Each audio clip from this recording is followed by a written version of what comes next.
جدون خدا کا خادم تھا، ایک اچھا شہری تھا جو بے خوف بھی تھا، اور اسی وجہ سے خداوند کے فرشتے نے اس سے بات کی تھی۔ ہر سال مدیانی لوگوں کی زمینوں کو تباہ کرنے کے لیے اسرائیل آتے، وہ لوگوں کی فصلیں چوری کرتے تھے۔ جدون نے پھر گیہوں کا پودا لگایا، کیونکہ اس نے ایک کاہن سے سنا تھا جو خدا کی طرف سے بھیجا گیا تھا، اور میں نے تم سے کہا تھا کہ خداوند تمہارا خدا میں ہوں، سو تم ان اموریوں کے دیوتاؤں سے جن کے ملک میں بستے ہو مت ڈرنا۔ پر تم نے میری بات نہ مانی۔ فرشتے نے کہا، اپنی اس طاقت میں جائیں۔ بعد میں لوگ اس کے فاتحانہ اقدامات کے بعد اسے بادشاہ بنانا چاہتے تھے۔ یہ قضات باب 8 آیت 23 میں ہے۔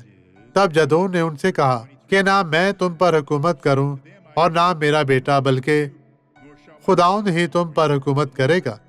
وہ سمجھتا تھا کہ خدا نہیں چاہتا تھا کہ کوئی بادشاہ اسرائیل پر حکومت کرے، کیونکہ خدا کی خواہش ہے کہ وہ آگے بڑھے۔ آئیں دعا کریں۔ باپ، ہماری زندگیوں کے خدا ہمیں برکت دے، ہماری مدد کر، اور ہماری زندگی میں موجود ہر طرح کی بیماری سے، مصیبت، دکھ، پریشانی، آزمائش سے ہمیں بچا۔ خداوند تیرا شکر، تیری تعریف ہو مسز سناسٹی کے نام میں۔